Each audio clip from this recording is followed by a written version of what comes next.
Hey, hey, hey, how's it going, guys? Janet, Zardar, J-Dog, how's it going? Yeah, we'll have to get some of the other League 3 games going.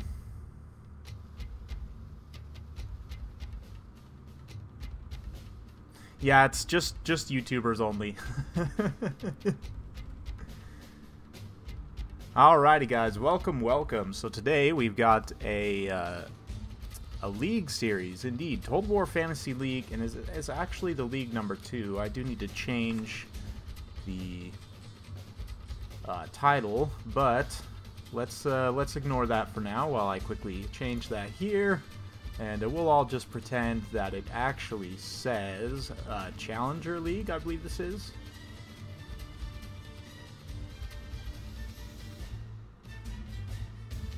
We'll just go with League number 2. That should be fine.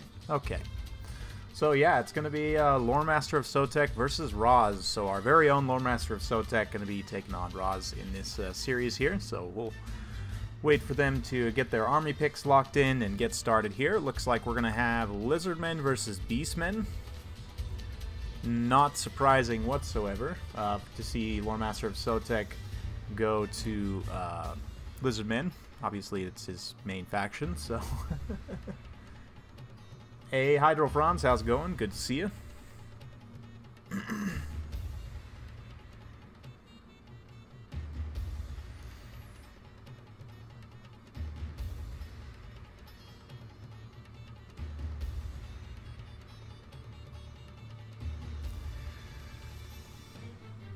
So we'll just kind of chill and wait for these guys to pick their armies, enjoy this wonderful Medieval 2 music. And let me actually look this up, just out of curiosity.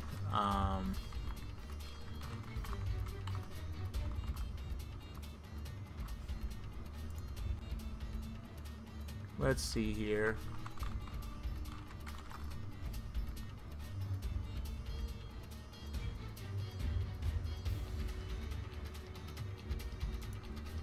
So yeah, Richard Beto is actually the one that made the soundtrack for Total War Warhammer 2, but Jeff Van Dyke has made a lot of music for the Total War Warhammer, or sorry, for the Total War series. Some of my favorite tracks, in particular, from Medieval 2, and I believe Shogun 2. He also worked on a number of others. Very talented composer.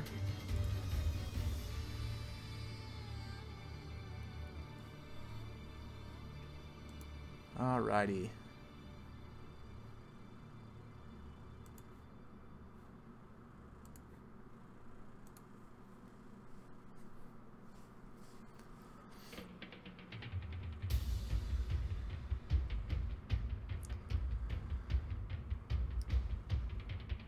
Alright.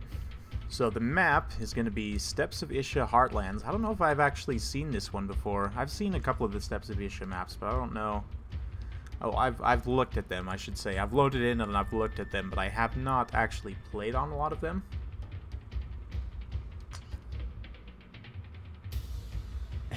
I think it's just you, Hydro Franz. Yeah, eventually I'm gonna do overlays and all that jazz. I mean, I could do something like this, I guess. Let me try something here. Oh, but there's nothing behind it. Oh, okay, I see. Yeah, I'm a bit of a techno barbarian, so I'll have to figure out some overlays and stuff.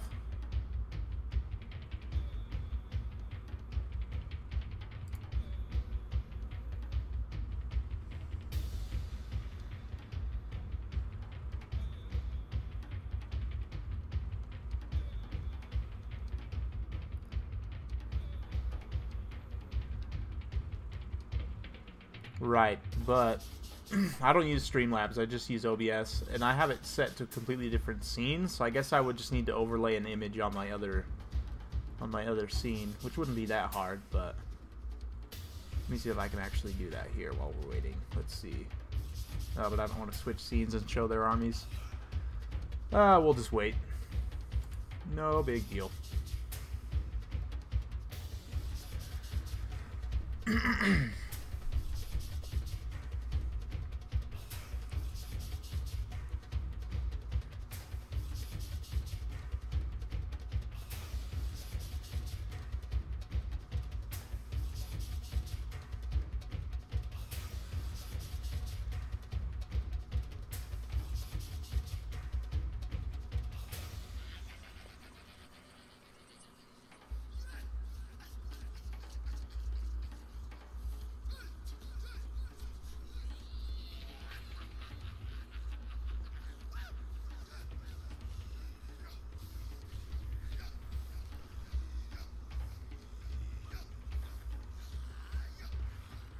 Alright. I think these guys are just about ready here.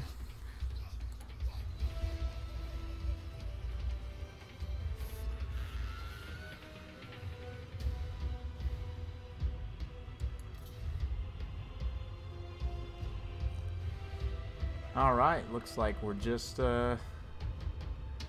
getting loaded in now, so I'll go ahead and switch the doodad here.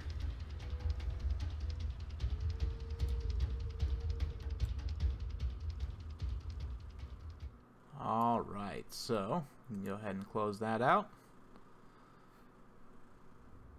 And come over here and switch to the main screen. And here we are.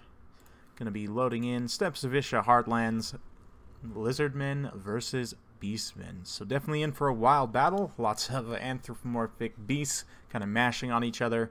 No doubt. Dinosaurs riding dinosaurs. Unfortunately, there aren't goats riding goats. There are plenty of goats, though. Let's be clear. Goats and cows as well. So who will win? Cows or lizards?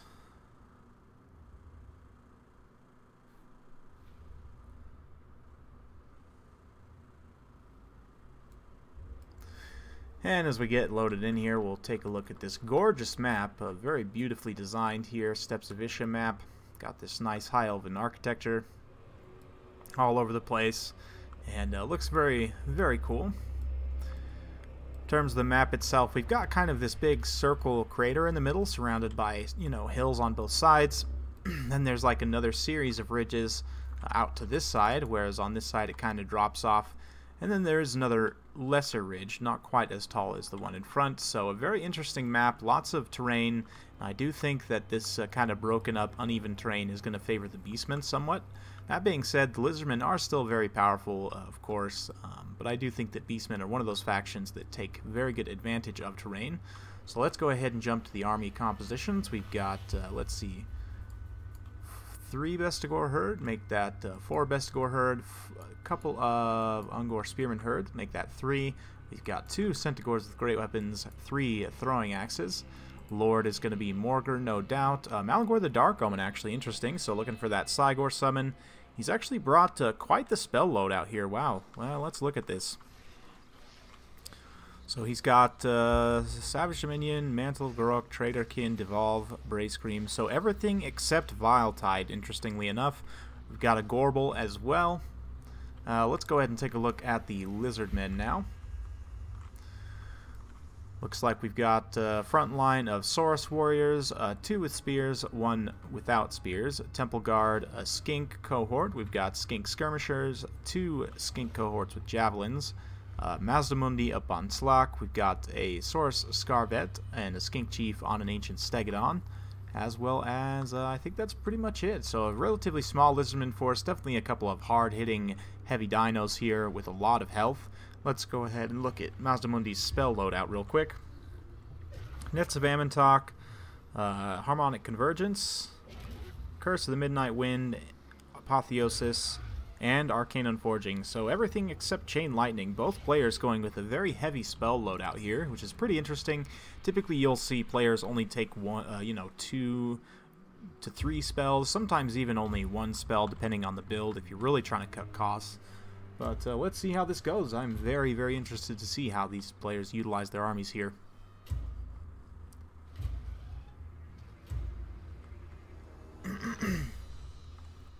All right.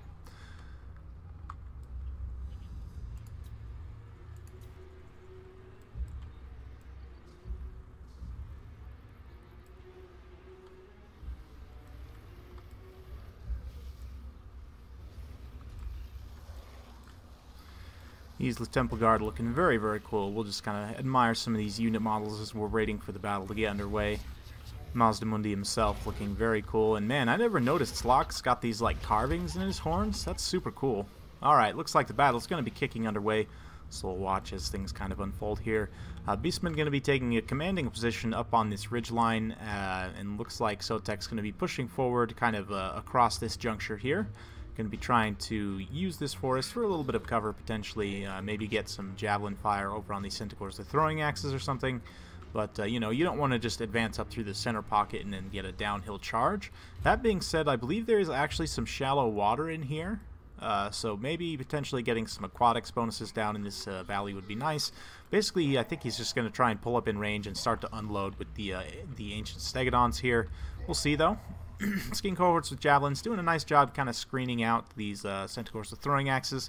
They're going to have a hard time getting into position to throw their armor-piercing missiles at the big dinos with these skink javelins around. Keep in mind that these guys don't have that much ammo, only 3 volleys, but they do have 120 unit models. So, you know, that's, 360 shots in total from these guys at pretty solid missile damage. I mean, it's not the most, but 4 armor piercing is pretty solid. It's on par with, you know, like Quarrelers and so on. A very strong unit overall. You can see Cygor's been summoned up for Roz, temporarily tilting the balance of power in his favor because Cygor's very, very strong, you know, in terms of the balance of power. So let's see kind of how Sotek does here. He looks like he's going to be pushing up this way, trying to use the forest for a little bit of cover here and make good use of the terrain. You can see that shot kind of bounced off the hill of the slope there, so very nice use of terrain. That Ancient Stegodon's going to pull up and just start unloading shots, I would imagine, just straight into those Bestigor herd. If we go ahead and take a look here, I don't think it actually does the most armor-piercing damage, but it does do, you know, it's like a machine gun, basically. It fires multiple shots per volley. You can see these skinks with their bipod-mounted machine gun blow darts. Very cool looking. Looks like we are going to be getting some throwing axes in from the side as well, so kind of just a little bit of a ranged engagement taking place at this point. This Scarvet going to be screening in this position. Looks like he's actually pulling back, just more of a protection situation. The Saurus spears unfortunately have taken a lot of damage. That Cygor is degenerating, but Sotek does have a lot of relatively high value infantry. Honestly, if I were controlling the Cygor, I'd probably be shooting at these Temple Guard rather than the Saurus spears, but that's just me. Let's go ahead and watch as the battle gets underway here. These Bestigor are getting a little headstrong here, so they're wanting to charge straight in. And I think this Stegonon's going to have something to say about that, so let's go ahead and watch as he just gets in this front line and starts mashing on these Bestigor herd. Then going to follow up with a countercharge from the Saurus, so a very favorable engagement here. Across the line, though, in other situations, the Bestigor herd are going to be fighting very favorably up against these Saurus here. You can see they've already enraged them. These Saurus spears also already enraged. Unfortunately, it does look like the Skink Bros are going to be charged by the Centaurs, but hopefully they'll be able to get off some javelin volleys. It looks like most of them actually hitting the tree, so very unfortunate circumstance there, but that uphill charge didn't do the most damage. They definitely are going to take some damage there, no doubt, but because Centaurs don't have a lot of armor, they will take some return damage as well. Skinks will trade relatively cost-effectively there. The issue that Gorbel is going to face in this situation is his lack of mass. He's going to get punted around by these Stegodons and by, you know, the other large mass dinos in his pocket, and if they get a clean charge on him, they're just going to be able to send him flying. So let's see. It looks like the Saurus Scarvet doing a hard switch, getting in here with all the buffs. Curse of the Midnight Wind also being dropped on Gorbel, so he's taking a ton of damage all of a sudden from that Saurus Scarvet. A very favorable engagement for Loremaster of Sotek. Unfortunately, his infantry is taking quite a bit of damage. A very nice banishment down in this other pocket here on some of these chaff units. Probably would have been a little bit better to be used on the Bestigor, but still. You can see Temple Guard fighting very admirably here on this weakened Bestigor herd. That Gorbel was just dispatched easily by the Saurus Scarvet, so lizards riding lizards, definitely showing their power against the cow people. But still a very close fight overall in terms of the balance of power. Once that Cygor crumbles away, though, the balance of power is going to shift against the Beastmen. I believe that was an Arcane Unforging I just heard go off. Yes, indeed, Arcane Unforging on Malagor the Dark Omen, and now he's getting munched on by this Saurus Scarvet, so a really bad situation for old Malagor there. He's definitely not going to have a fun time, and he won't be able to get away from this Saurus Scarvet either, so a series of unfortunate events transpiring for the Beastmen. They still do have some Bestigor on herd. They've been able to clean up this center pocket relatively well, although there are still these Skink Skirmishers online firing in. They're going to be doing some really nice damage on these Centaurs, the throwing axes. This Skink Chief has taken a lot of damage, currently has that Cold-Blooded and Slippery to be able to mitigate that melee defense penalty at least. But he is still taking damage from those armor-piercing throwing axes, and probably is going to go down relatively soon. You can see now with the Cygor gone and with Malagor routed off, the balance of power is tilted very heavily against the Beastmen in favor of Loremaster of Sotek. So let's see if Roz is able to pull it back here. These Bestigor are going to take a nasty charge from Mazdamundi up on Slock here. A beautiful, beautiful charge. Just absolutely munching on these guys. And the big Toad up on the big Dino. Going to be showing these guys who's boss. The terror does kick in. With the lack of leadership for the Beastmen, the terror is going to start to become an issue, especially because Slock still has a lot of hit points left. All these Centaurs with throwing axes don't have a whole lot of unit models or ammo. I don't think they have enough to really cut through Mazdamundi, especially with the self-healing from Apotheosis. But we'll see. We'll see if he's able to pull it back there. This Sora Scarvet doing very well, kind of taking down some of these Centaurs with great weapons. They will do some damage to him, but he's going to be able to see them off relatively shortly. And it looks to be right now a victory for the Lizardmen. The balance of power is starting to shift more and more out of the favor of the Beastmen. It's going to be harder and harder for them to pull it back. There are still some of these Ungor Spearman Herd fighting admirably in his pocket up against Lord Mazdamundi here, who has dropped a Cold-Blooded on himself, which is going to debuff his melee stats significantly, but he will still do some major impact damage on these guys over here. Meanwhile, the Temple Guard and the Saurus Warriors regrouped, fighting very valiantly in the pocket here. A very pitched battle against these Bestigor Herd on the side of this hill here.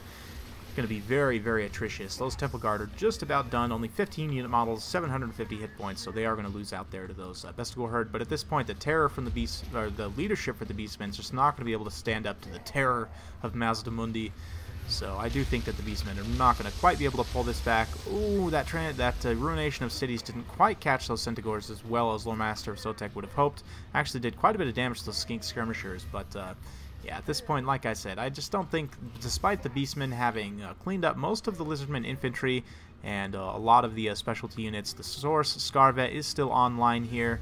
Oh man, unfortunately, those Centaurs he was chasing did just barely come back from routing.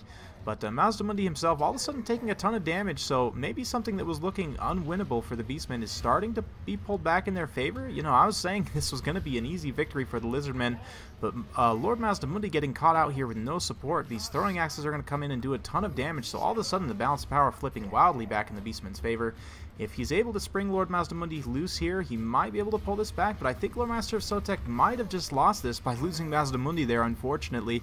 Let's see if Mazdamundi goes down here, but I don't think he's going to be able to get away from these Centaurs, unfortunately. So those Centaurs are throwing axes, man, just pulling up at the exactly clutch moment. I think they're going to have maybe just enough ammo to finish off Mazdamundi here. It's very hard to say. This unit has used up the last of its ammo here, and Mazdamundi is shattered. So even if he doesn't die here, he's not going to come back from routing. And I think that is going to be a decisive blow to the Lizardmen. Of course, we have seen some wild shifts in the balance of power already, so let's see. Maybe these guys will be able to get some terror routes and swing things back in the Lizardmen's favor. But at this point, once the Skink Chief gets routed off, there's no more terror. Mazdamundi did go down from the last of those throwing axes there. The Saurus Scarvet is still online, but oh man, the last of the ammo there being used on the Skink Chief, and he's going to go down as well. So a very, very rough situation. A wild swing on the balance of power. A very good battle. Well played to both players. I really thought Loremaster of Sotek had that one in the bag there, but then Mazdamundi just took a ton of burst damage from those throwing axes in that late game situation there, and pretty rough, all things considered. So yeah, despite the buffs here, it does look like it's going to be victory for the Beastmen. So man, I really thought that was going to go the other way, but holy cow.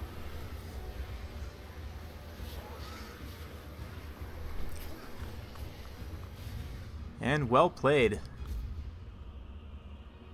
Very, very well played. Whew, what a nail biter, man. I really thought the Lizardmen had that one in the bag, but I guess just the all that support being routed off was really rough. It left Mazdamundi himself a little bit exposed, and then just the last of the ammunition, literally like the last few volleys of the Centaurs with throwing axes are what took down Mazdamundi. So a very close, very, very close battle. Well played to both players. Hope you guys enjoyed watching. Let's go ahead and, excuse me, we'll jump into the next series. So let's switch the screen blocker back up. Excuse me, back on. Seem to have contracted the hiccups a little bit.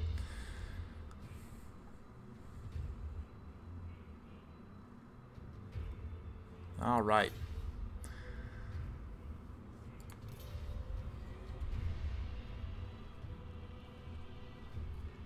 Now we'll wait as these guys pick their factions and see what see what goes next.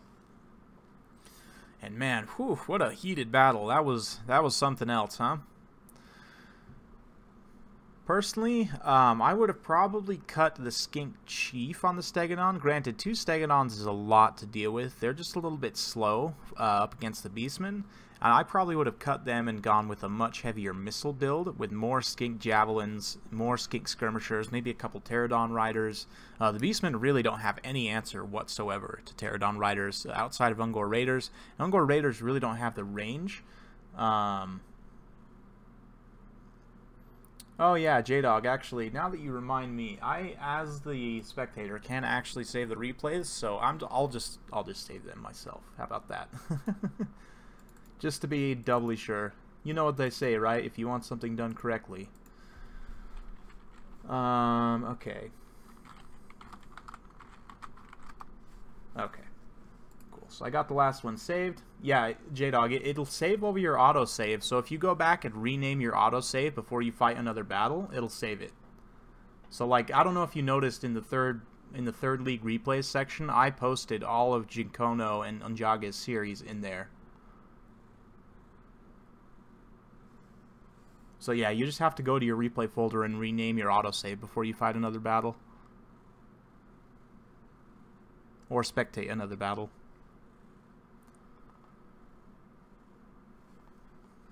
Yeah, yeah. It's pretty neat. I mean, you can't save the replay outright like one of the players can, but if you have access, if you know how to access your replays folder.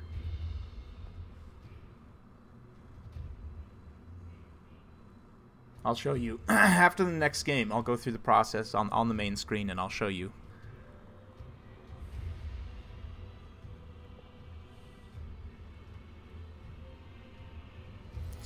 Alright, so it looks like we're going to be Chaos versus Tomb Kings. So definitely in for a wild, wild fight. This is a really fun matchup in my opinion. One of my favorite matchups for the Tomb Kings. I think it's one of the more even matchups that they have. So, hey, what's up, Vlad? Yeah, it still saves to the autosave. Paid DLC Lord Pack? My best guess, granted, I don't have any hard evidence or anything, like this is just pure speculation, but if I had to guess, I would say we're not going to get any paid DLC until after Norska comes out.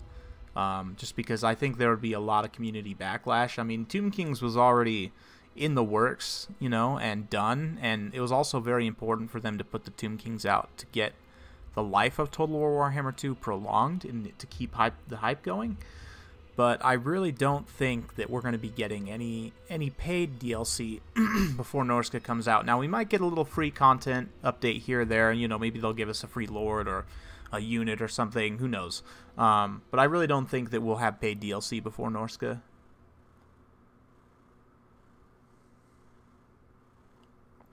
If I had to guess, I would say, I mean, we know it's either going to be Dark Elves, High Elves, or Lizardmen Skaven.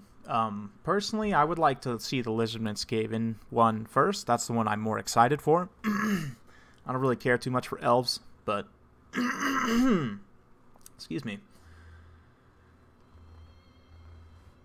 Yeah, so no Regiments of Renown for the Total War Warhammer 2 factions until after Norska, I would imagine, until the Lord Packs come out.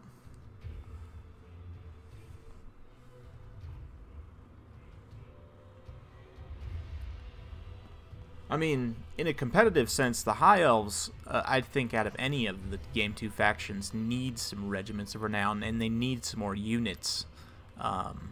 Like, they need some of their missing units, like the, oh, what are they? The Sisters of Battle? No, that's from 40k. Something. There's Shield Maidens, something like that. There's I think it's a armor-piercing missile unit, if I'm not mistaken. I don't quite remember, but...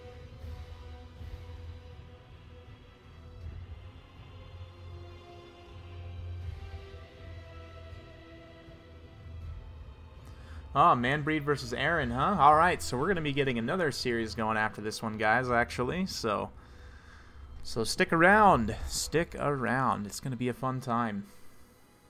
Shadow Warriors. They're a missile unit. No, but there's a female unit. They're like they're supposed to go along with the Everqueen. I can't remember the name of them for the life of me, but I think they're an armor-piercing missile unit, if I remember right. I could be wrong, but the Shadow Warriors are going to be more like a like a Deepwood Scouts, like a 360-degree firing stock. They probably won't have armor-piercing, but they'll have, you know, of course, all High Elves have solid missile damage, so.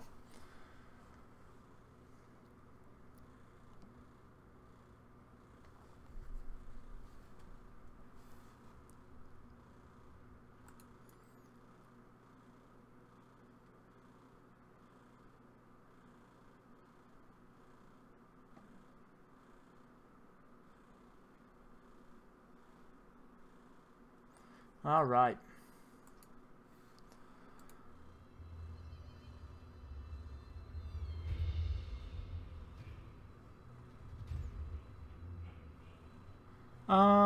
I don't know. It's really hard to say. I mean, Thrones of Britannia is coming out this month, so I wouldn't hold my breath. Maybe we'll get something in April. Or is Thrones of Britannia coming out in April? Oh gosh, now I might have made myself look like an idiot. Let's see. Let's Google, to the Google machine. Thrones of Britannia.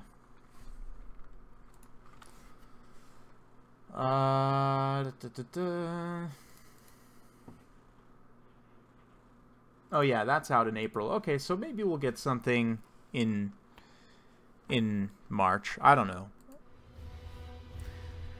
What I would like to see, this is not something that I think we'll see, but what I would like to see more than anything is more casters for the High Elves and for the Lizardmen. The High Elves, the fact that they don't have Lore of Heavens is ridiculous. The fact that they don't have Lore of Shadows is ridiculous.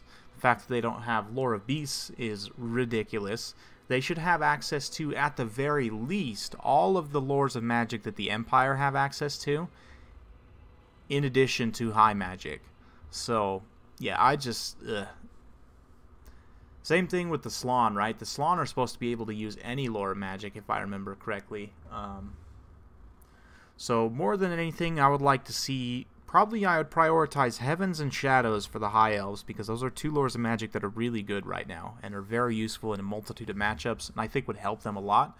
They especially don't have any armor sundering magic spells, I don't think. I would need to check tech lists, but I know Light, High, and Life don't have them. So unless Teclis has an armor sundering ability, like they don't have Curse of the Midnight Wind, they don't have Withering, and because their missiles don't do AP, that really hurts them.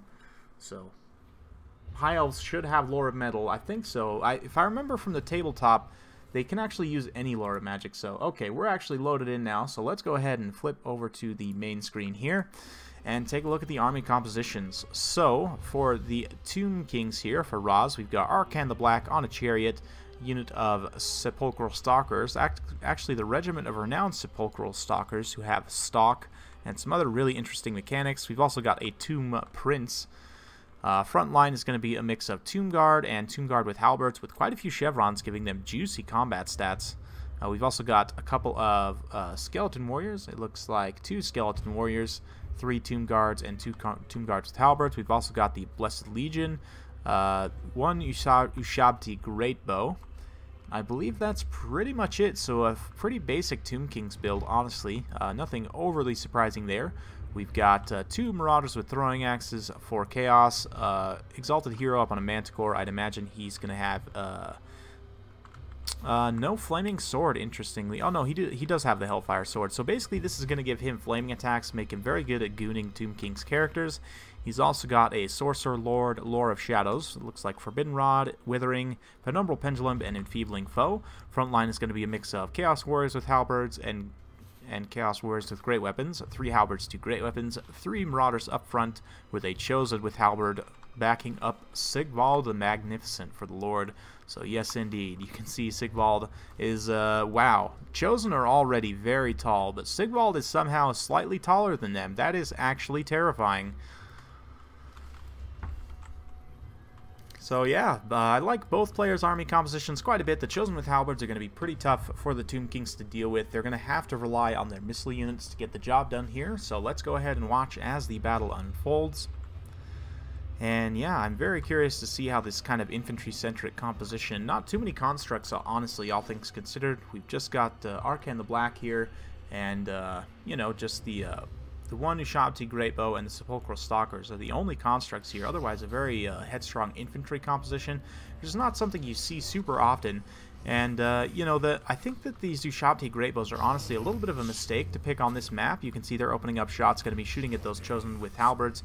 A very good target. They've already picked off a couple of unit models, actually only one unit model. But the issue is with these heavy forests and a lot of this kind of broken up, uneven terrain, these Ushabti with Greatbows are going to have a hard time getting open lines of fire. So let's see, we're going to get a little bit of a choke point battle getting underway here as these Chaos Marauders and Sigvald and everyone push up through the center here. It's going to be a tough situation fighting uphill, so I'm not sure if Loremaster Sotek just wants to take this straight up, but throwing some axes, doing a little bit of damage to those Tomb Guard, but mostly just kind of breaking the charge a little bit with these Chaos Marauders. Once the Warriors, the Great Weapons, get in there, they will clean up these Tomb Guard very, very hard. You can see the Marauders, though, trading pretty admirably, all things considered, and this is the main issue with Tomb Guard, or Skeleton Warriors, obviously, are going to lose to them. But Tomb Guard don't have the most armor, and with that, let's see, looks like actually Soul Blight going down on a lot of the Chaos units. That is going to help these Tomb Guard trade more cost effectively since they don't have the best AP stats. You can see Arcan's also dropped the Liber Mortis in his pocket, giving that nice physical resistance to all these troops fighting in the center. Honestly, at this point, Loremaster Sotek needs to drop a Penumbral Pendulum like straight down either this line here or this line here. This Shadowcaster really needs to get that Penumbral Pendulum underway. Looks like a Vortex spell going to be going down. So Purple Sun right on top of these Chaos Warriors here, and yeah, Sotek really needs to be dropping. He did get the Withering there, which is going to take all these Tomb Guard down to only 20 armor, but a lot of his troops already have armor piercing, so I think that dropping that Penumbral Pendulum would be very useful. That, unfortunately, this Exalted Hero has taken quite a bit of damage here, and honestly, it's pretty tough. You know, there's a lot of heavy-duty ranged units, and there's the Penumbral Pendulum I was looking for, getting a ton of damage on those Tomb Guard and Skeleton Warriors. Very nicely done. In this kind of a situation, it's a perfect opportunity to use a spell like that. But yeah, Marauders with Throwing Axes just kind of trundling around in the back line. This unit could probably be pulled up and around, or else, yeah, it looks like they're maybe going to be pitching their Throwing Axes at Arcan the Black himself. But yeah, this Exalted Hero probably just needs to peel off and go this way and get on that, get on Arcan the Black, pop that Hellfire Sword, and just try and do as much damage as possible. But yeah, he is baiting out a lot of the shots of these ranged units here, which is certainly useful, don't get me wrong. Unfortunately, that Chaos Sorcerer is going to get inundated here by Arcan and Melee. He'll be able to turn around and do a little bit of damage there, but neither of them wants to stay in that fight for too long. It looks like the Exalted Hero is finally being pulled around to go after Arcan, which should have been his target, but looks like that Tomb Prince kind of chasing around some Marauder Horsemen. That is cost effective, and I do hear another Penumbral Pendulum just scything through the line of Tomb Guard there, so it's looking pretty even so far, all things considered. That you can see another tier of Realm of Souls going off, so we should expect to see Ushabti summons relatively shortly. We still got one more tier before that goes off, but this is super cost effective. Just being able to kite around this Tomb Prince with this one unit of Marauder Horsemen is going to be a cost effective trade for the Marauder Horsemen. It's also keeping Arcan from getting that that nice physical resistance, which he definitely needs right now. You can see with the Enfeebling Foe and with the Hellfire Sword, that Exalted Hero is pretty much able to put Arcan down, so this is a really bad situation for the Tomb Kings. Arcan needs to get the heck out of here. He's popped his Tomb Blade to try and heal himself a little bit. The Ushabti Greatbow is going to be firing into this Exalted Hero, trying to finish him off. Will they be able to before he gets in onto Arcan? Does a little bit more damage there, but I think that Exalted Hero is going to go down. Looks like the Sepulchral Stalkers coming in with their armor-piercing anti-large, so yeah, this Exalted Hero's time is limited. However, he was able to get a lot of damage done on Arcan, so may have ended up being cost-effective, but in the end, that armor-piercing anti-large from all these different units is going to come in and finish him off. But through the center, you can see the Tomb Guard are suffering badly at the hands of these Chaos Warriors with halberds and great weapons. The Chosen are going to take almost no damage from Tomb Guard, so these summoned Ushabti are going to have to be it. But at this point, I'm not sure that these Ushabti with great bows have enough ammo to finish off these Chosen with halberds, wherever they got to. Let's see, they have about half HP, so maybe, but there's a lot of other Chaos Infantry in here as well. You can see only one unit of Tomb Guards with halberds still relatively healthy, and the Blessed Legion of Demonetization has been inundated by Marauder Horsemen Very nice play there, kind of tying them up. They did still have some ammo to fire, but since there's no more support units for the Tomb Kings, there's no more backline protection because these Tomb Guard have had to be pulled in the mainline engagement. It does allow them to get in the backline there. You can see Arcan's fighting in here. He does not want to stand on top of these Chosen with the halberds for too long. He's trying desperately to pull away here, but just not quite able to, just barely squeaking away now.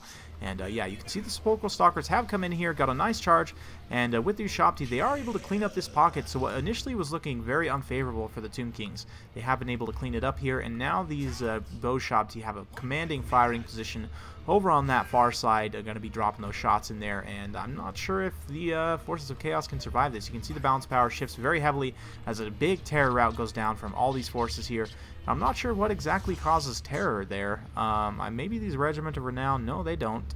Arcan doesn't. Maybe he cast...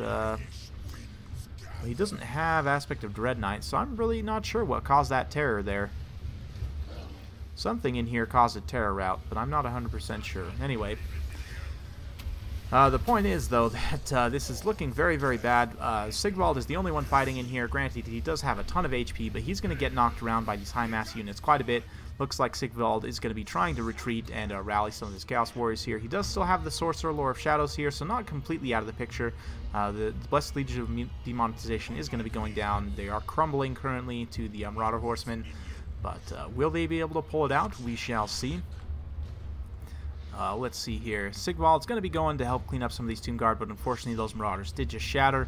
Got a few more Chaos Warriors with halberds rallying, or those are actually the, yeah, those are the Chaos Warriors. Unfortunately, the Chaos Warriors and the Chosen over on this side took way too much damage. Yeah, unfortunately, I don't think that Loremaster Sotek is going to be able to come back from this. These Eyes of the Desert here, these Regiment of Renown Sepulchral Stalkers are still very healthy, taking relatively little damage. And yeah, they're a force to be reckoned with. They do have armor piercing, anti-large. I believe they have poison attacks. No, they don't have poison attacks. But armor piercing, anti-large, very strong construct type unit. Obviously, they have heavy armor. Another Penumbral Pendulum going to be scything through some of these Tomb Guard, trying to come back in the game here, using a little bit of that magic. That does pull the balance power back slightly here. We saw from the last game, you know, balance powers can have these wild shifts. So these Tomb Guard here, being inundated by Sigvald with supporting these Chaos Warriors with halberds is very good.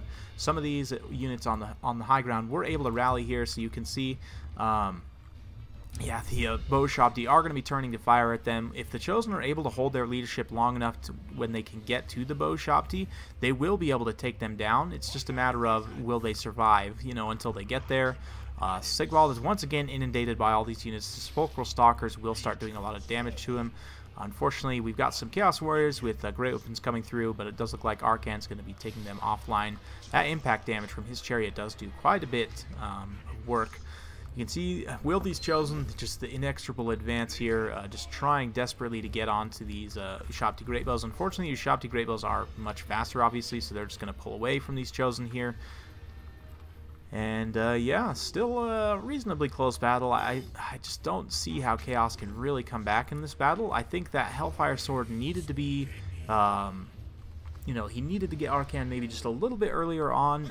He did a lot of damage to him. Arcan is very, very low, but let's see what happens. Sigvald is just getting circle beaten here, which is arguably what Sigvald enjoys, but meanwhile, these Chosen with halberds have finally caught up with the Bow Shabti here, and Arcan himself. Granted, Arcan isn't going to stay in combat, I wouldn't think, for too long. These Bow Shabti and this Tomb Prince are going to take quite a bit of damage, but once again, that terror route, I'm not sure what's causing that terror. I guess, yeah, I'm really not 100% positive there, because the Tomb Prince doesn't cause terror. Let's see, the Ushabti Great Bows, Arcan. Very interesting. Maybe I just missed. Does he actually have Aspect of Dread Knight? I don't think so. No, I didn't think so. What's causing that terror routing? I am really, honestly, very confused about that, but let's see. Sigvald is just wearing down a lot of these Tomb Guard here, and Sigvald doesn't do armor piercing, but that doesn't really matter too much against Tomb Guard. He will be able to wear these guys down quite a bit over a sustained course of time. Those Chosen with halberds have still retained their leadership somehow, managed to come back from routing, and going to be coming in, not getting any work done, unfortunately. Just their leadership is too low at this point, So I do think we're getting close to army losses for the Forces of Chaos. They've only got Sigvald himself fighting in his pocket, and he has reached his healing cap just about, so we'll go ahead and just watch with some cinematic action as these Sepulchral Stalkers come back in and get a nice lancing charge here, and then I guess just pull away as the Tomb Guard continue to just poke at him with their halberds here. Very cool looking animations and so on, but yeah, I don't think Sigvald will be able to tank this out. I mean, granted, I could be surprised. He's still got quite a bit of health, and his leadership is doing just fine at this point. So we'll see. These Chaos Warriors with Grey Opens who had rallied going to be inundated by the Eyes of the Desert once again and just taken out. The Tomb Prince is going to be used to chase off the Lord of Shadows Sorcerer, I would imagine. Those chosen with halberds, though, rallied somehow with 10 unit models and only 500 hit points left. So, oh, is it the Tomb Prince ability? That's right, Tomb Strike causes terror. That's right. Okay, thanks J-Dog. I had totally forgotten about that. But the Spirit Leech going down on Sigvald, now that he's used all of his regeneration, that Spirit Leech will actually be pretty decent at doing some damage. The Bow Shopti also being pulled into melee here to help support those ailing Tomb Guard. And at this point, Sigvald's leadership is getting shakier and shakier, and with the Chosen and the Halberd shattering, I do think that is going to go to army losses. So, yep, there it is.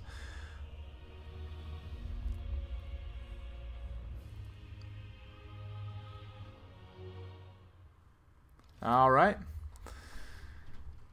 And that's it. So Roz does take that series 2-0. Very well played to both him and Loremaster of Sotek. Very fun pitch series. You can see the Tomb Guard there able to hold that choke point very admirably. Shopti Greatbow got some good work done as well. Eyes of the Desert, super clutch. I honestly don't use these guys very often, but they're a very kind of cool, unique utility unit. Sigvald himself, 108 kills, 104 on the Shadow Sorcerer, very nice, but at the end of the day, the Chaos Infantry just wasn't able to take that unfavorable uphill engagement. A little bit of a rough time, so yeah, well played to both players. Let's go ahead and back out here as we go ahead and take a look. Alright, so let's see here.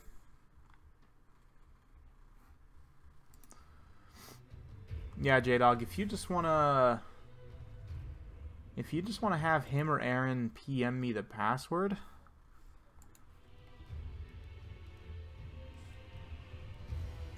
I'll be right back. I'm gonna go grab a drink of water and I'll be right back.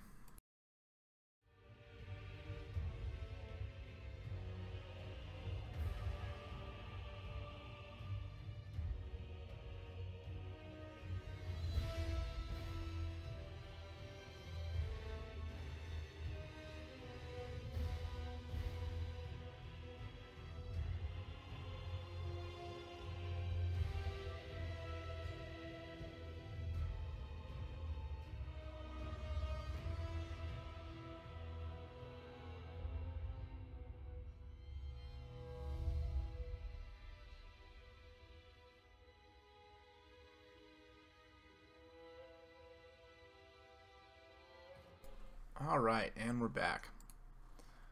Let's see. How's the Tomb King's first win in the league against Chaos? Yeah, well, it was super close. I honestly thought that Hellfire Sword Manticore dude was going to finish him off, but didn't quite have the stopping power in the end, so let's see here.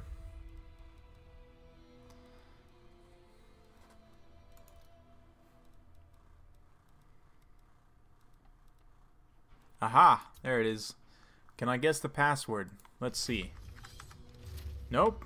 I can't guess the password.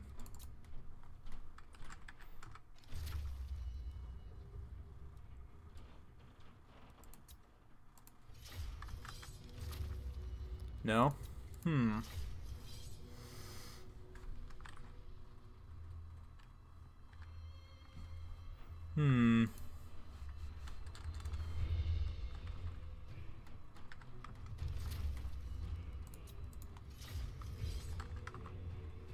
Ah, there we go.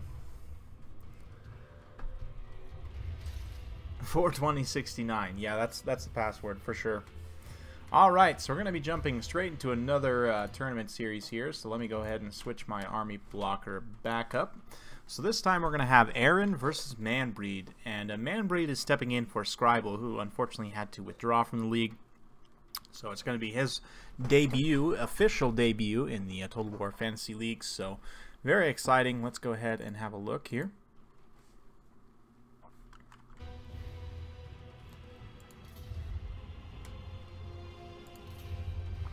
All right, and let's see here.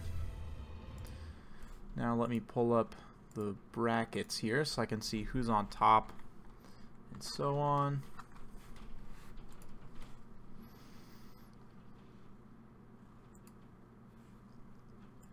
Okay.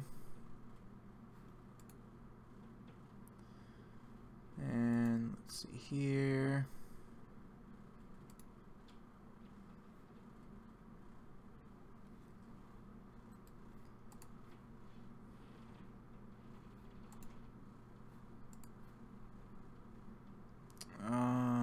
Okay, so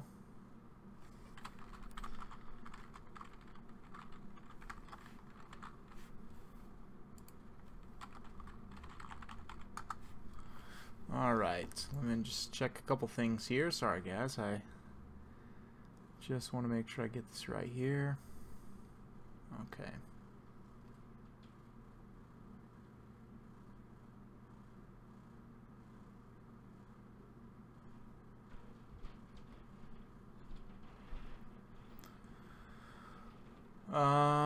Where's the bracket?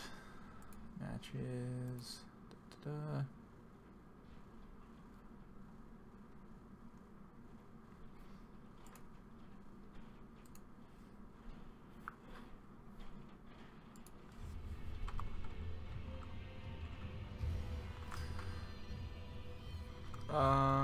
So in this case,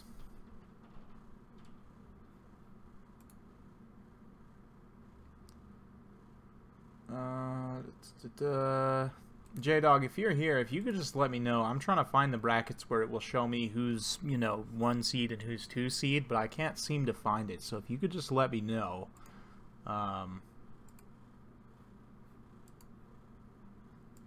Like I said, I'm a bit of a techno-barbarian, so I'm not 100% sure if I'm going to be able to find it on here.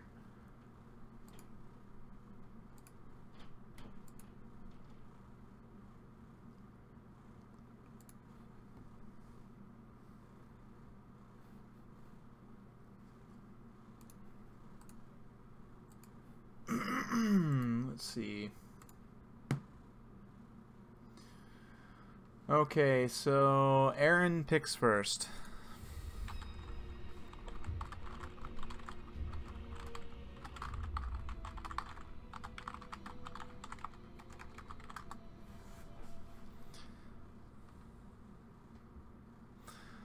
All right.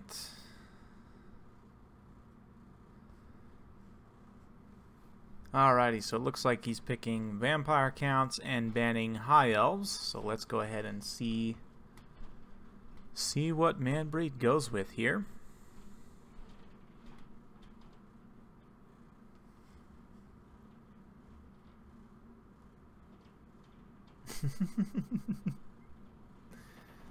I'm sure the barbarians will be alright.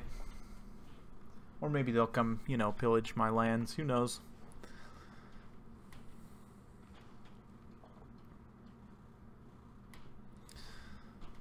So we're just waiting on Manbreed here to make his pick, and then once they get their armies locked in and everything, we'll jump straight to it.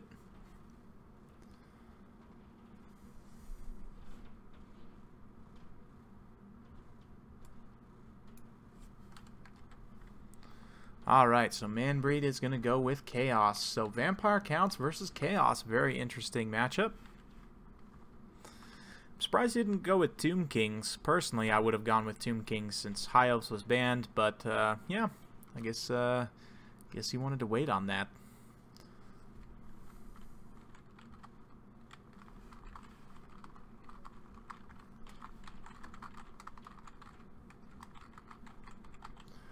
I actually have no idea, Hydro France. I will be sure to ask Loremaster of Sotek and then make a tweet about it later, because I have no idea. I'm not familiar with any of the Warhammer Fantasy books whatsoever. I should be. I should honestly start reading some of them, but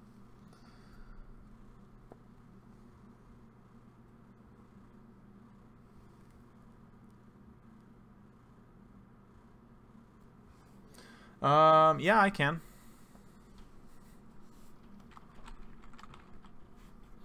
I will ask him.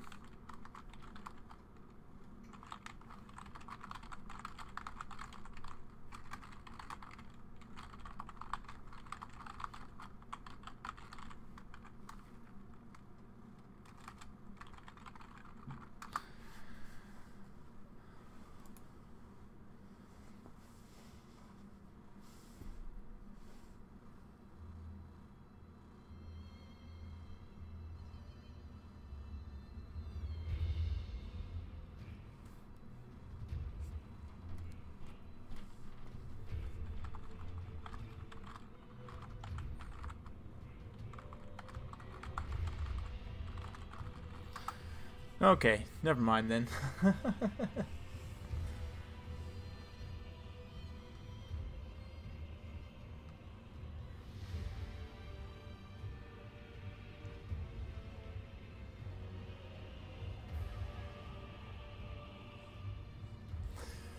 Alright, so these guys are just getting their army picks locked in here. So the map is going to be Torgard. It's one of the high elf maps.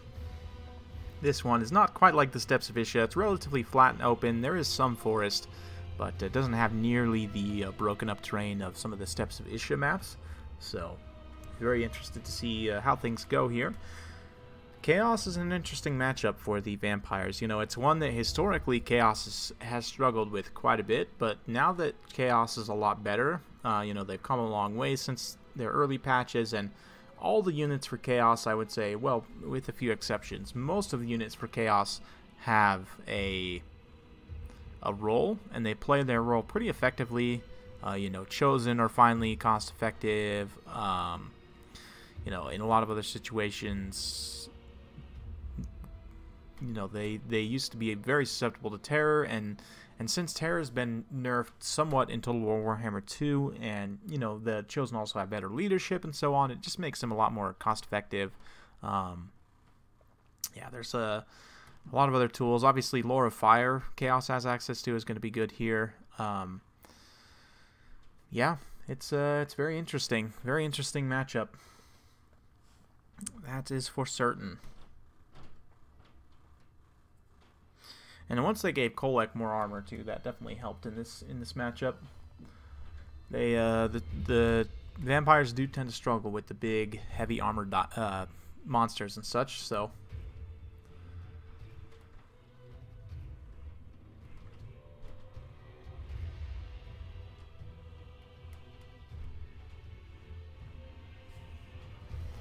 let's see here.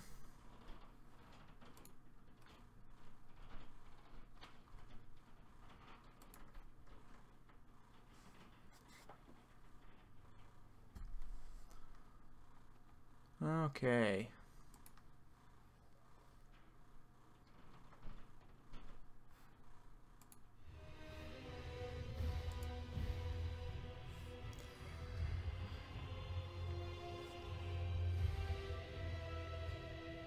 Yeah, May will change the meta. I'm super excited for Norska, man.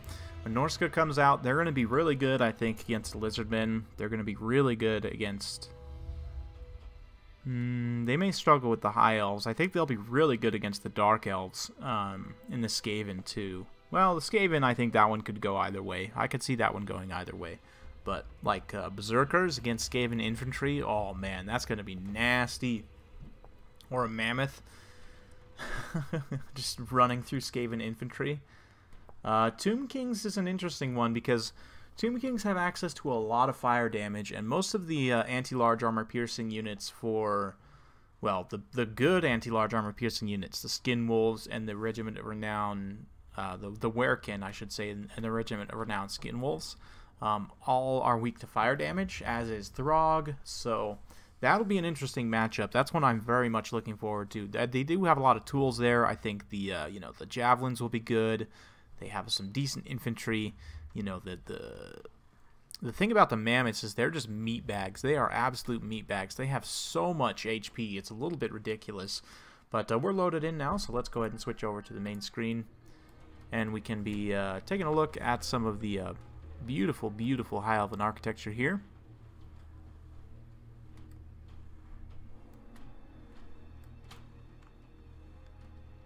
And yeah, relatively interesting map. Not too much crazy terrain variation. There's a kind of some minor hills and forests around, but nothing too crazy. We do have this little high elf camp here, looking very cool. Looks like they've got their little shop set up to sell some wares. Unfortunately, today they're not going to be selling any wares. They're just going to be witnessing a terrible, horrendous battle. They've even got this little house here, this little farmhouse, which is super cool looking. Very, very beautiful.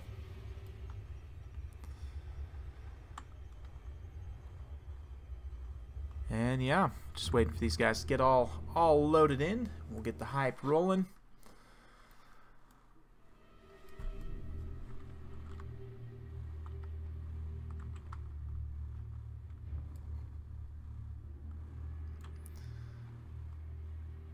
Let me know what you guys think. I've been considering getting Vermintide. I haven't played Vermintide 1 at all, but I've been considering getting Vermintide 2 just because I know a lot of people are playing it.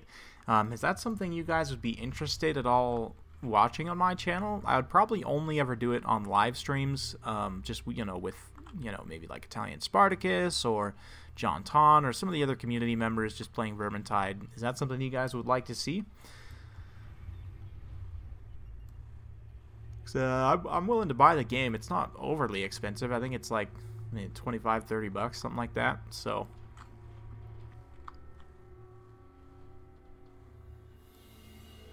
I know, right? We need some like a beautiful classical Mozart or something, or Beethoven.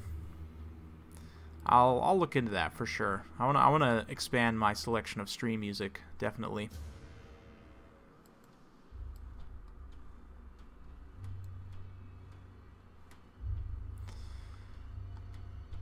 And man, someone's really struggling to load in today, but no big deal. Hopefully it stabilizes here and we're all good. But it is certainly taking a while.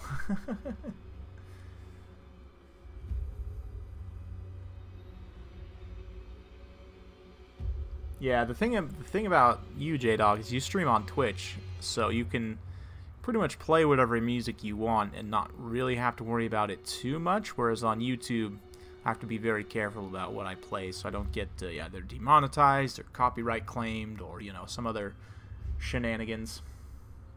There are plenty of public domain songs, and that's kind of why I used Medieval 2, and I have like some Shogun music and stuff that I could use, but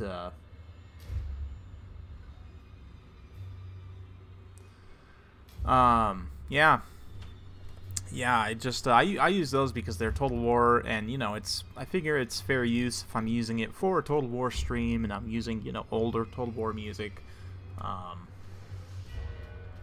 Yeah.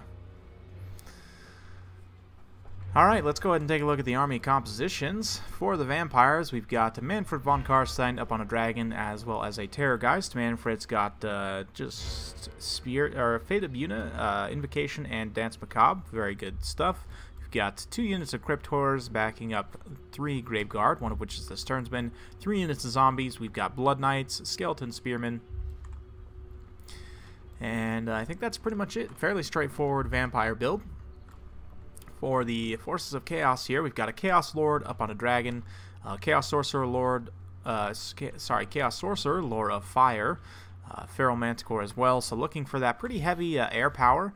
If he drops this, of course the Chaos Lord already has fire damage, but if he drops that Cascading Fire Cloak to give that Kindle Flame proc, this guy is going to destroy a Terrorgeist, so I'm very interested to see how that goes. We've also got 3 Chosen with Halberds, 1 regular Chosen, 4 Marauder Horsemen with Javelins. So a very, very interesting army composition. Let me go ahead and actually just check something very briefly here.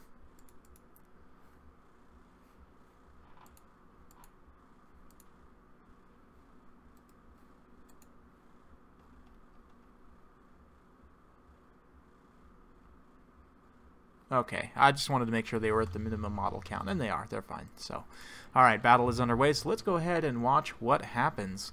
So, right off the bat, this Chaos Air Force is going to be pushing forward. I'd imagine that Manbreed's not Arin is not feeling too happy about his chances of taking this fight head-on in the air.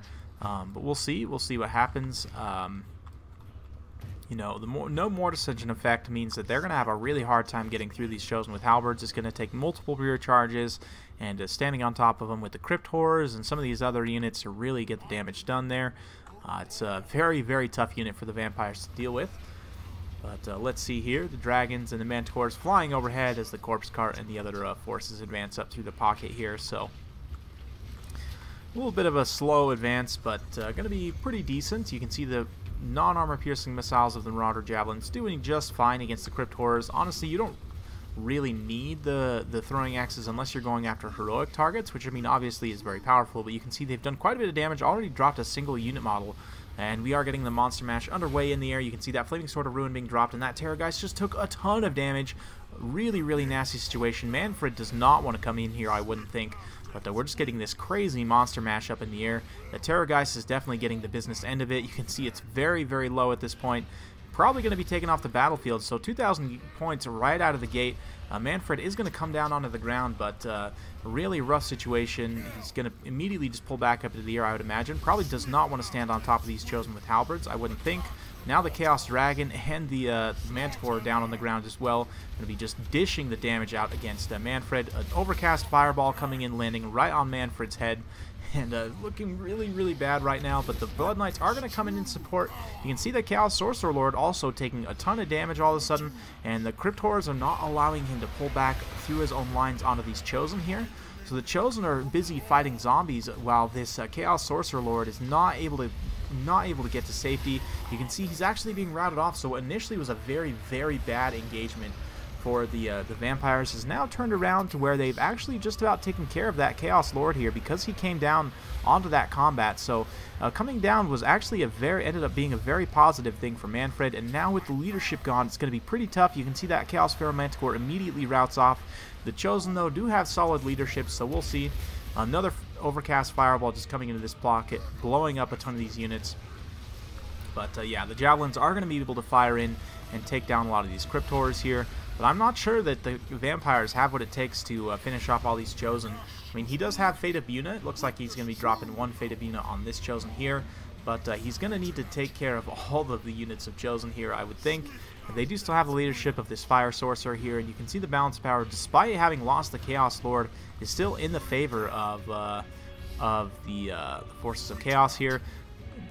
Manticore enraged. It's going to come back down to the ground right on top of the Blood Knights. Probably not where it wants to be, but hey, maybe it'll help support this fight. There are plenty of Chosen still around. You can see this unit of Chosen is relatively low. That one just took a ton of damage from that Dragon Breath. So that's another tool that the Vampires have to deal with these Chosen, is that Dragon Breath from Manfred. But yeah, that Chaos Sorcerer Lord obviously does not want to fight Manfred one-on-one in melee. Manfred rapidly approaching his healing cap. He has taken a lot of damage. And only 70 armor on the Zombie Dragon means that those Javelins over a sustained amount of time will do a lot of damage. You can see he dove straight into the Sword and Board Chosen, which, I mean, obviously they don't have the anti-large bonus. These guys do have 60 melee defense, though, so, I mean, even Manfred with his 51 melee attack is going to struggle to make solid contact with these Chosen here. And in the meanwhile, he's just taking a ton of these Javelins, so I'm not sure this is the best situation for Manfred to be in. You can see, having cleaned up those zombies, these Chosen with halberds are now going to complete the surround here, start inundating these grave guards and so on the far side. Now another fireball hitting Manfred right in the behind. He's getting very low, very close to his healing cap at this point. One unit of Chosen has been routed off and being pursued by the Blood Knights, but it looks like one final invocation going to be dropped on Manfred himself. Manbreed needs to be careful not to get too greedy here with this Chaos Sorcerer Lord, Lore of Fire, but as Manfred starts to run away, if he has Cascading Fire Cloak, which it does look like the sorcerer is carrying, if he self buffs with that Cascading Fire Cloak, he might be able to finish Manfred off, but it's going to be a bit risky. You know, he'll have to be careful. You can see only a couple units, one Sword and Board Chosen, one Chosen with halberd relatively healthy, the other Chosen with halberd is taking a lot of damage, and the third is being routed off. You can see Manfred's now crumbling, though, at this point.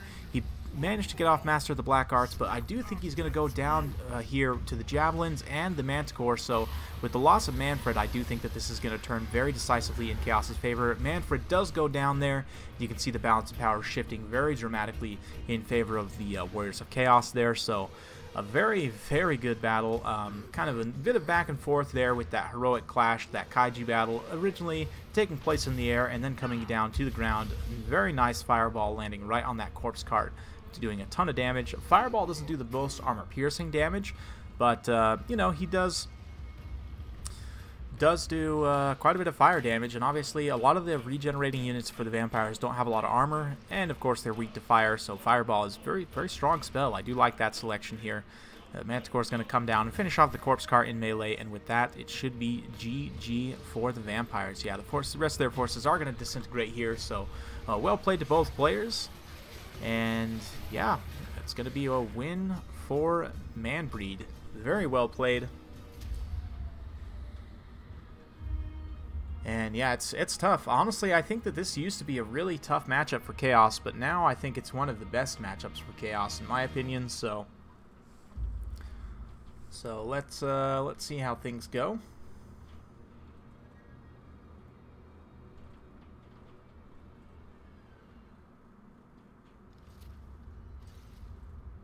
Oh man, I totally forgot to save the replay of that second battle between Sotek and Roz. Oh well. I'm pretty sure Sotek would have saved it. He saves pretty much all of his replays. But yeah, you can see the Chosen with halberds there doing a ton of work. The Sorcerer Lord was able to be downed relatively early on with the support of those Blood Knights there. But then Manfred still just took a ton of damage from the Javelins and for the Chosen and everything. So very well played to both players. A rough situation for Arin, but yeah, very well players. Very well played to both players. Yeah, I don't think so, Alexander. If anything, Chaos is getting a buff because they're getting their Regiments of Renown, which, you know, based on what I remember, and I did recently go back and play some games with Turin on Total War Warhammer 1. Yeah, they're scary. The Regiments of Renown for Chaos are probably some of the best Regiments of Renown in the game. Like, the Swords of Chaos are terrifying for a lot of factions, especially like the Tomb Kings, for example. Oh my gosh, the Swords of Chaos have armor-piercing fire damage, so they're just gonna destroy the Tomb Kings' heroic units. So, all right, so this time,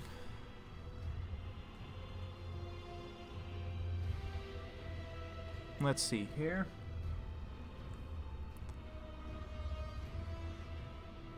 Alright, so this time Manbreed picks and bans first.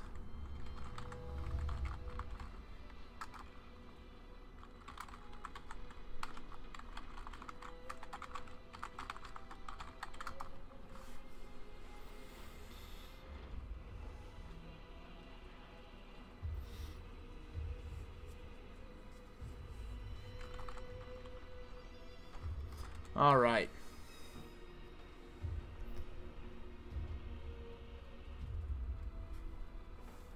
GG indeed. That was a fun battle.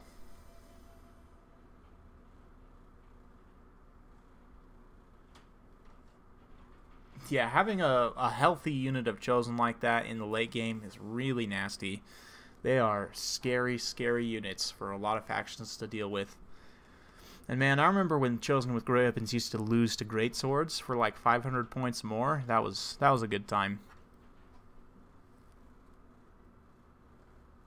No. So you ban a faction. So you pick a faction that your opponent cannot pick, and then you pick your faction, and then your opponent picks their faction.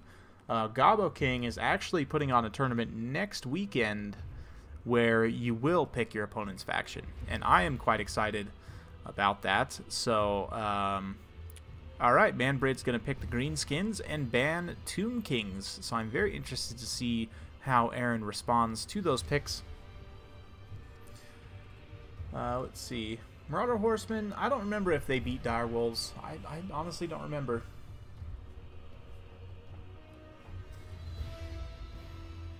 Yeah, that's the thing. The Javelins, they just fire nonstop all game, and I mean they can do a ton of damage to all the vampire monsters. Even like Terrorgeist has 80 armor, Manfred on the Zombie Dragon has 70, so yeah, they can do a lot of damage to even those relatively armored targets as well.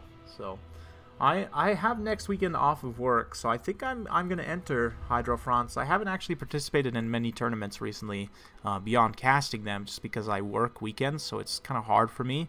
But I do have this next weekend off.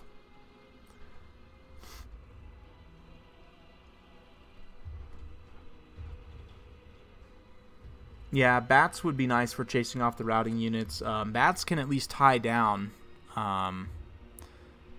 you know, their stuff. So, all right, looks like Arin's going to go with Lizardmen. So let's go ahead and put up the screen blocker here so that we don't have any shenanigans going on, and we'll let them pick their armies and kind of go from there.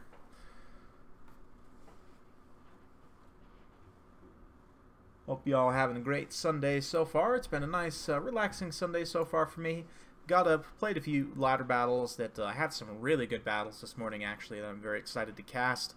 Obviously, we've got this tournament stuff going on, and yeah, should be good fun, as they say.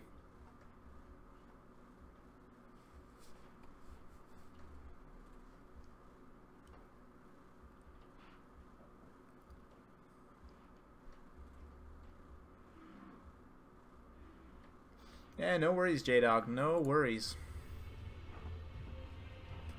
Hopefully, Corn's Champion wasn't too triggered that I was drawing lines all over the place when we were casting that game together. It kind of just is muscle memory for me, honestly. Like, I don't mean to when I'm casting with someone else. It's just something that I do naturally while I'm casting anyway. So, hopefully he wasn't too triggered.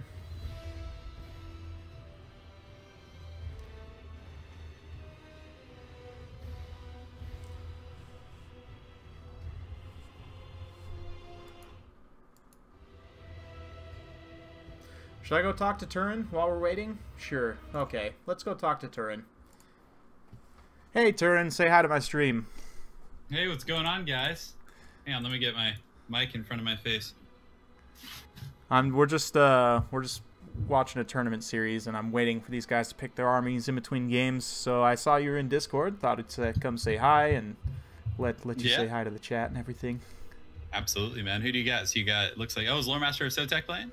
I just finished his series. He lost 2-0 to Roz. Both very close games, but now I'm casting. What were the matchups? It was Lizardmen versus Beastmen first, which that one Loremaster just about had in the bag, but the Beastmen player was able to isolate Mazdamundi with some throwing axes and do a ton of burst damage to him, and managed to pull the Mounts of Power back. It was like pretty heavily in Sotek's favor, but there was that one, and then, oh, what was the second one? Tomb Kings versus... Oh, gosh, now I can't even remember. It was like... Who was playing the Tomb Kings? Do you remember? I think it was Sotek playing the Tomb Kings against someone. Got it. Yeah. I'd have to go back and watch my VOD, honestly. Chaos. Was it Chaos? I think it was Chaos. Yeah. To answer your question, Hydro France, I was actually watching your stream right before you joined, so I could see chat and everything. But no, my hair is short now, so I don't have my Jesus hair anymore, unfortunately, guys. Sorry, I failed Dov and failed all of you. No, how could you cut your hair? You got your 2v2 matchup coming up soon, right? You guys are gonna be playing tomorrow. Yeah, tomorrow evening, me and Loremaster Sotek gonna be taking on Herbert Walker in Turin's 2v2 tournament, which I am super excited for. I know I've sent you've seen the army picks that I've sent you. I'm excited. Yeah, it's a fun format for sure. Like the 2v2, I like. Jonathan and I were trying some fun builds like double Beastmen last night. So we used Malagor. Both of us brought Malagor. Both of us brought 2 natural Cygors, and then like the rest of our armies was like Centaurs with throwing axes, and it was pretty. Oh man, just pretty like good. 6 Cygors. Yeah, it was horrible. There were 6. There were 6 fighting for sure. Hey, we're gonna be hosting more of those J-Dog 2v2 events and everything. So, and it's easier to get people involved considering it's offline also. So. Yeah, it's just kind of a play when you have time type deal. Alexander, the name of our first. Oh well. We'll probably name a dog after something Warhammer, I would think. Yeah, Anna and I. Maybe, I don't know. If you guys have any suggestions, that'd be cool. Your dog's already pretty much Morgur, so... Yeah, we have a Chaos Spawn Beast right now.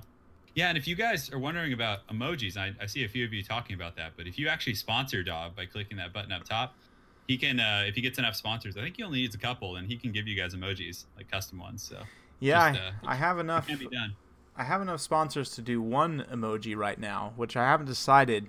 I think Gary requested something with money, so I think I'm gonna do like maybe a Skaven coin purse or something. I gotta have someone draw me something like that, but or just bills. Just bills. You could just do bills, like just a dollar bill or something. Yeah, I think that'd be good. And I saw Palooka's working on the new banner for your channel too. Oh yeah, I'm excited about that. It's looking good for sure. So they pick in their armies right now? Yeah, it's going to be Greenskins versus Lizardmen, and it's excavation site, so no advanced map shenanigans. But yeah, it looks like they're about to get underway, so I'll go ahead and step out. But just thought I'd come say hi, let you say hi to the chat, and yeah, it's a pleasure as always, man. Thanks for having me, and good luck in your game. Yeah, we'll talk to you in a bit. All right, take care, brother. Yes. Not available in your area. Oh man, that's no fun.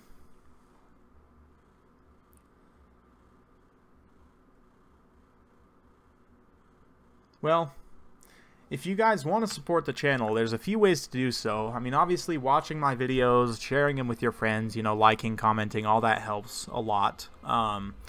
If YouTube Red is available where you are, I make way more money per view from YouTube Red than I do from regular ad revenue, so that's another really good way to support the channel. I'm gonna be getting my Patreon up and running soon, so if you guys want to donate that way, you have that option as well.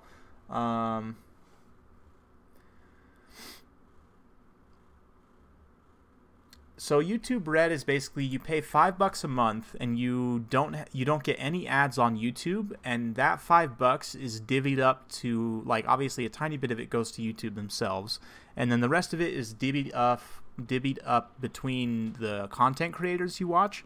So for example, if you watch like me, Turin, Gobbo King, and Total Brohammer, let's say, like you watch those 4 channels, depending on your watch time of each of those 4 channels, we would each get a share of that $5, right? So like per view, the amount I get from YouTube Red is like 20 times plus what I would get from a regular view with just ad revenue. So I understand a lot of people watch with ad blockers and stuff. So if you want to be able to support the channel while also not having ads, yeah, that's a good way to do it, is through YouTube Red. So, and it's only $5 a month. It's not like $5 per channel. It's just $5 a month in total, and that gets divvied up to all the content creators that you watch. It's a pretty good system, honestly. I have a PayPal, Hydrofronts. I'm going to be setting it up and getting all that kind of situated this week, because I have this week off of work. I'm going to be able to dedicate some extra time to doing some different things. So I think Patreon has a PayPal option. I'm not 100% sure, but I'll look into that, and if not, I'll just get a direct donation link set up for PayPal for when I do streams and stuff, because I know not everybody has credit cards that can use them for YouTube and stuff. So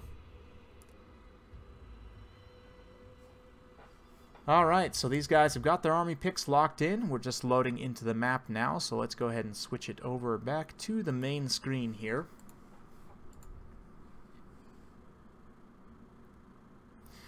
Yeah, J-Dog, I've considered doing like multi-streaming, like streaming to both Twitch and YouTube at the same time. But I just figure, since most of my audience is already on YouTube, I've been able to cultivate quite a few subs, and I have a pretty solid viewer base here. I just figure it's better for me, for the moment at least, to stream on YouTube. The other thing too is with YouTube, I can make money from donations and subs and stuff, and without signing any kind of exclusivity contract. And I don't know if Twitch still does that. I know they used to make you sign an exclusivity contract where you wouldn't stream on YouTube at all in order to be able to make money from donations and subs and so on. But I have no idea if that's still the case. So probably just to the end of this series. So we've got, if this game, I mean, if it goes to a best of 3, if Arin wins this game, then it'll go to a best of 3 and we'll have one more game. If Manbreed wins, then the series is over, and I'm probably going to be done streaming for today. I don't know, I might stream later on this evening. Maybe we'll do some Civilizations or something, but yeah.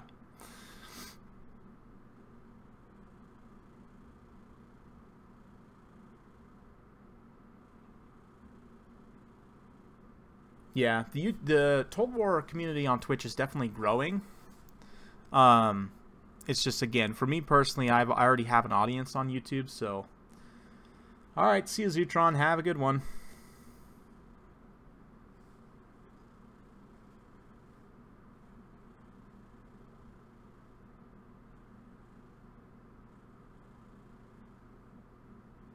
Thanks for joining. This will be uploaded as a VOD later, so you can catch this last match if you're not able to watch it. So...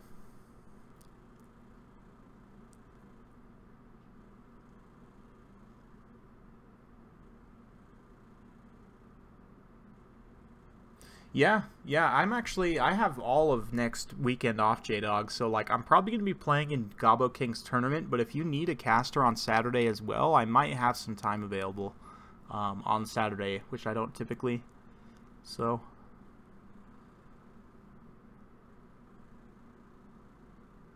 Alright, just about loaded in here.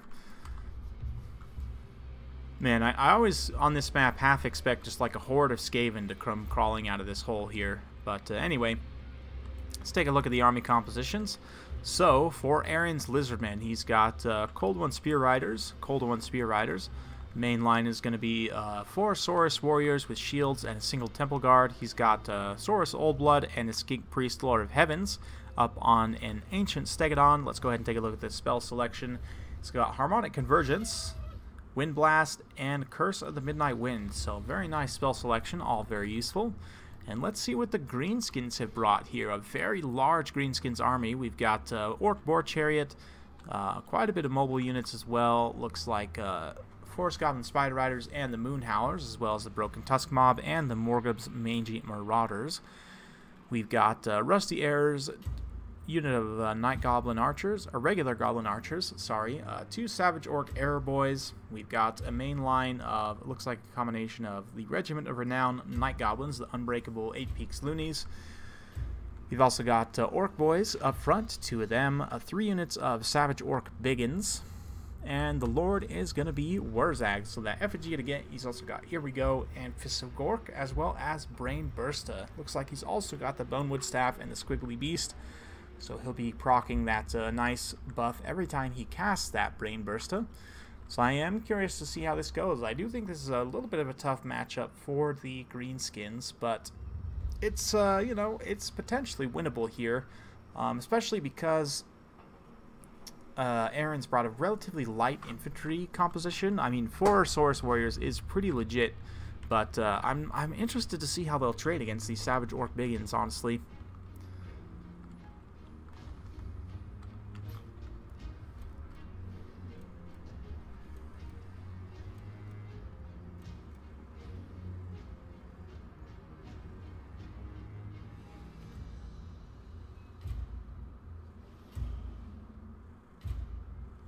Yeah, I know it's nice to get that wider audience, and the great thing about me streaming on YouTube as well is the videos after the fact end up getting, you know, 1,000+ views. So a lot of people end up watching it after the fact, and it still gets a lot of exposure that way as well. So a battle is going to be kicking off here. You can see the Lizardmen, tight little Lizardman pocket, just advancing straight up this way.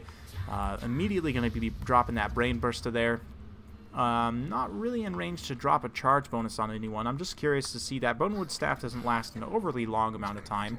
But you can see an Unbreakable Night Goblins right up front, going to be soaking up some of that missile fire. They do have a solid missile block chance, but I'm not sure if the Ancient Stegodon counts as an artillery class or not. Let's go ahead and see here if it knocks them back, or if it's, you know, I think it is subject to their missile block chance. But yeah, Greenskins just advancing up all the way across the line, trying to get these Cold One Spear Riders to enrage. They do have a missile block chance, but the Morgul's Mangy Marauders do some nice armor-piercing missile damage, so they're going to be firing in here. getting some decent work done against these Cold One Spear Riders. You can see already dropping a few unit models there, and yeah. Mainline engagement is getting underway, though. You can see Orc Boys and Savage Orcs going to be clashing in this mainline pocket here. Saurus will cut through Orc Boys, but that huge Here We Go, buffing a ton of units in this pocket, just juicing up those Night Goblins and those Orc Boys, all of a sudden trading very cost-effectively against the Saurus Warriors. Orc Boys suddenly have 70 melee attack, and they're just cutting through those Saurus Warriors, so a very interesting strategy here. You can see the Fanatics have been unleashed by the Night Gobos here, doing some nice damage to the Saurus on the far side. A Night Goblin Chariot also running through, getting through on this backline, crushing a lot of these Saurus Warriors. Unfortunately, though, the Terror is kicking in from Gary the Bastiladon, routing off these Orc Boys in the center pocket here. You can see the Daka squad is still online, though. Tons of magic going down, various Curse of the Midnight Wind and so on. This Skink Priest Lord of Heaven is going to have to be careful. Looks like we just missed a Wind Blast over here, though. Cut through some of those archers. Wurzag himself is relatively healthy, and it looks like going to be dropping another spell here. Fists of Gork, actually, on this Broken Tusk mob, bringing them up to 69 melee attack, 53 melee defense. They should be able to get some solid damage done on Gary the Bastiladon here. And yeah, you can see the Daka squad also opening up shots there, so decent so far, but he's going to have a hard time dealing with all these dinos here. The Saurus Old Blood has taken a lot of damage, though. You can see the Greenskins have collapsed a lot of the Saurus here, and this is what I was saying. This infantry line for the Lizardmen is a little bit thin, and a lot of these Saurus are going to end up losing out here. The Orc Boar Chariots need to get another quick charge in here before those Cold One Spear Riders come back in, and it does look like they're going to be doing just that. So, giving those Lizardmen a little bit of that Suey Pig action, definitely going to be a good time. And yeah, Wurzag so far taking some fire, but still relatively secure. He's going to have to be careful because he doesn't have a whole lot of armor. But they've been able to deal with a lot of the dinos. You know, this Saurus Old Blood taking a lot of damage from those Morgans Mainstream Marauders. Very cost effective. Honestly, the Mainstream Marauders are an auto pick for me in pretty much every matchup. They're just armor-piercing missiles. They have 60 unit models, decent-ish combat stats. They're obviously very fast. Just a super good utility unit, doing a ton of damage to the Saurus Old Blood here, who's going to be collapsing in his pocket. You can see a lot of the Lizardman infantry is down, and as we saw in that Loremaster of Sotek game, once the Lizards start to lose a lot of their support units, and the dinos get isolated by overwhelming numbers, they're going to start to suffer pretty badly. You can see the Skink Chief on the Bastiladon just completely surrounded by Savage Orcs, the Broken Tusk mob, lots of anti-large troops here. That effigy to get being used to pin in place this Saurus Old Blood here, so he cannot come support. The Stegodon's trying to get in on this second line here, and just keep these archers from being able to open up too many shots. But the Spear Riders, not too healthy at this point, taking a lot of damage. The Revivification Crystal likewise also got routed off, and it looks like that Saurus Old Blood actually goes down. Yeah, man, Wurzag and the Hog Boys just took him down, so a true Sioux Pig coming through, very fun to see. Greenskins, I do think this is a tough matchup for them, so I do like to see them win this matchup. So, yeah, man, that's going to be a win for Manbreed. So, a 2-0 series to Manbreed. Very well played to both players, and that was a nice, quick battle. And, man, the Green Tide rolling deep there, just running over those Lizardmen. They definitely were not prepared for that. So, fun battle. Hope you guys enjoyed watching. Alright, so let's see here. Let me just quickly get caught up on chat real quick. So, to answer your question, Daka is Orc for shooting. Like in 40k, like the Orc Daka jet is, it's a jet, right? So the Daka is kind of like Orc slang for shooting, I guess. Like a Daka is like a lot of, like a machine gun or something. But, yeah. Gary the Bastiladon is a sponsor. He's not my trademark. He is my sponsor. Thank you very much. So, yeah, that was a quick battle. Did Arin actually break the single model entity rule? No, I guess it didn't really matter since he lost anyway, but... looks like he's gone. I'll have to ping him on Discord, but I guess it didn't really matter because Manbreed ended up winning anyway, but... thank you all for joining. It's been a lot of fun today casting some of these tournament games. That is going to be it for today. So if y'all enjoyed, go ahead and mash that like button, subscribe, all the good stuff. A lot of this will be going up shortly with timestamps and all that jazz. So thank you all very much for coming out today, for your support. I appreciate every bit of it. And we will see you next time.